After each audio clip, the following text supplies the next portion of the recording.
Iran building up its defenses on its Kharg Island ahead of a potential U.S. ground operation, all as the Trump administration tries to find a diplomatic path to end the war. Sources familiar with U.S. intelligence reporting tell CNN Iran is laying traps and moving military personnel and air defenses to the tiny island that handles about 90% of the nation's crude exports.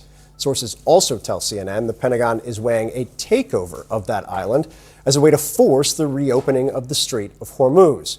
But there is concern among officials about whether risks to U.S. troops outweigh the potential gain. White House Press Secretary Caroline Leavitt today offering little information about whether Congress would be called if even more troops are set to be deployed.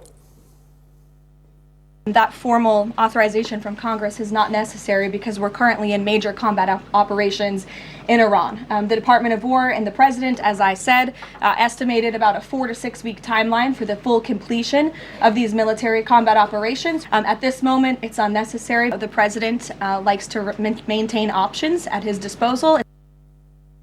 The White House is still pressing on to find an off-ramp to the war. Sources say the U.S. offered a 15-point list of expectations this week, with Pakistan serving as a diplomatic intermediary.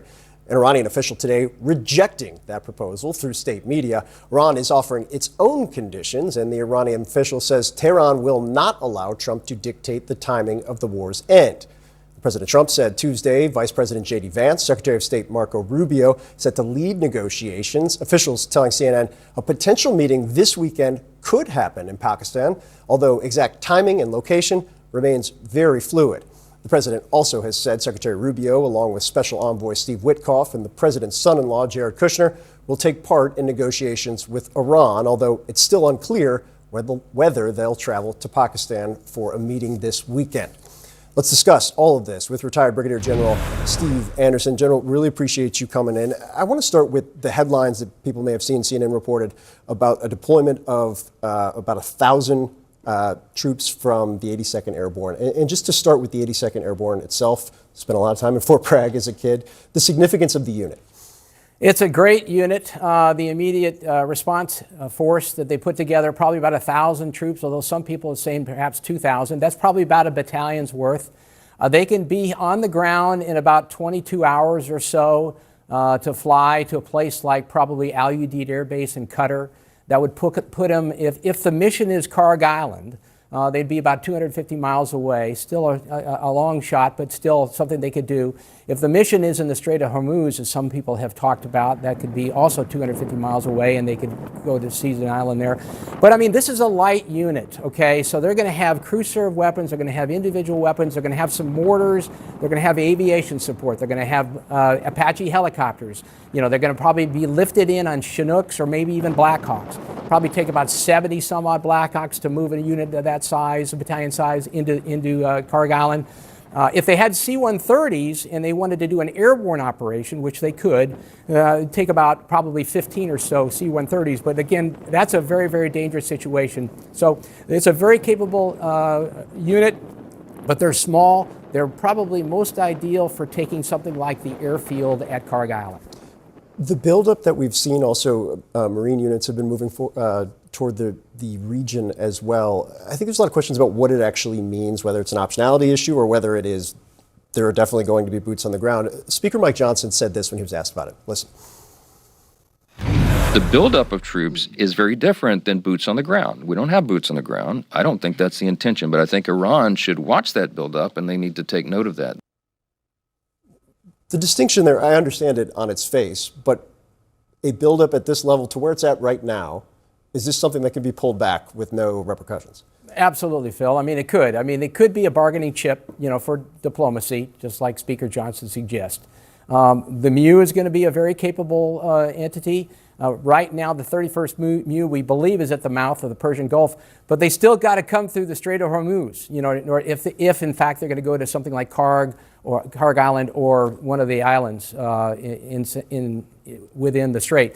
But I mean, I think that putting boots on the ground obviously would be a huge step forward, and you know, we were talking mission creep big time. But perhaps they're just trying to position these forces over there in the Middle East to give them some options later on. Send a signal on some level. When it comes to the Strait of Hormuz, obviously there has been no major breakthrough. There have been no naval escorts. The insurance proposal wasn't enough to trigger tankers and their personnel saying, sure, we'll take a shot at this. Is there a viable military solution to that the U.S. would be considering right now? I would think that probably the only viable military solution, the one that makes the most sense, is to have some kind of an escort mission. But it's going to still be fraught with peril because you're talking about an enemy, a committed enemy. I mean, 200,000, religious fanatics. That's what the IRGC is. These people are fighting to the death. They are not going to go down easily. It's either kill or be killed. They know if there's any kind of a regime change, they're gone. So they're going to continue to use all their asymmetric capabilities. They're going to use mines. They're going to use missiles. They're going to use probably some of the cruise missiles, like homemade cruise missiles. You remember, Phil, when the Moskva was sunk by the Ukrainians 4 years ago? That was essentially a surfboard on steroids. They also got drones, as we all know.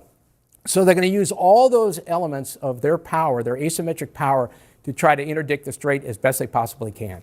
What is your sense right now, given what we've heard from the administration, just the scale of the military operation that's been underway, which from an air operation, successful, period, end of story. There's no question about that.